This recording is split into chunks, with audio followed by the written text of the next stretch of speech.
시청자 여러분 안녕하십니까? 오늘은 성령은 능력입니다 라는 주제를 가지고 함께 말씀을 나누도록 하겠습니다.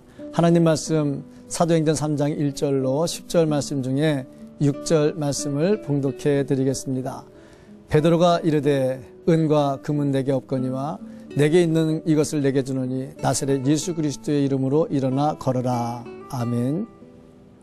은사를 주신 목적은 두 가지입니다. 하나는 그것을 통해서 하나님의 영광을 나타내는 것이고, 다른 하나는 다른 사람을 유익하게 하기 위해서입니다. 결국 은사는 자기를 위해서 사용하는 것이 아니라 남을 위해서 사용하는 것입니다. 하나님은 우리 자신을 위해서 사용하라고 달란트를 주지 않으십니다. 성령을 주시는 이유도 그와 같습니다. 왜 하나님은 성령을 주십니까? 우리의 유익을 위해서만 주시는 것은 아닙니다. 나의 성령 충만은 곧 하나님께 영광이 되고 다른 사람에게 유익이 되어야 합니다. 무엇보다 성령 충만으로 인해서 복음이 편만하게 전파되는 것이 하나님의 목적입니다. 그러므로 하나님은 복음 전파를 위해서 성령을 주실 때 능력까지도 더해 주십니다. 진정한 그리스도인이라면 반드시 성령 충만을 사모해야 하고 성령이 부어주시는 능력을 사모해야 합니다. 본문은 성령으로 충만했던 베드로와 요한에게 하나님께서 능력까지 덧입혀 주신 결과 어떤 일이 일어났는가를 보여줍니다.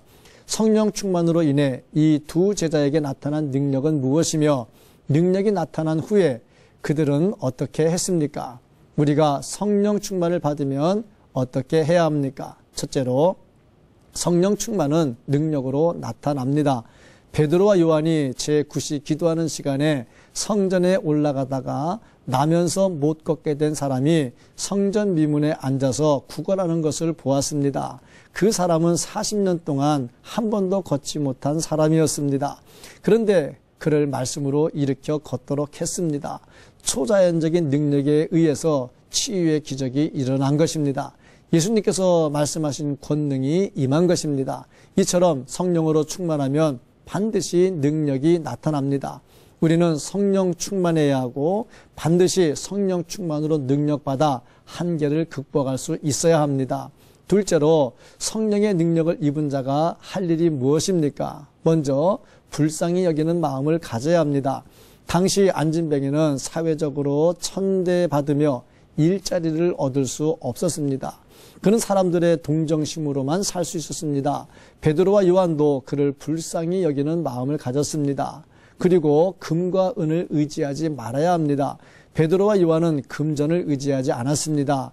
또 오직 예수님만 의지했습니다. 베드로와 요한은 나사렛 예수 그리스도의 이름으로 일어나 걸으라고 했습니다. 아울러서 모든 영광을 하나님께 돌려야 합니다. 그리고 마지막으로 복음을 전해야 됩니다. 고친 후에 예수님을 증거했던 것을 보면 알 수가 있습니다. 우리는 모두 성령으로 충만해야 합니다. 성령 충만으로 하나님을 의지하고 예수님 이름을 의지해야 합니다. 금과 은을 의지하지 말아야 합니다. 그로 인해서 성령으로 충만한 자에게 나타나는 능력을 체험해야 합니다. 그 능력으로 안고 있는 모든 문제를 치료받아야 합니다. 성령의 능력을 받아 어떤 환경이든지 극복하고 그 자리에서 예수 그리스도를 전하는 성도가 되기를 간절히 소망합니다.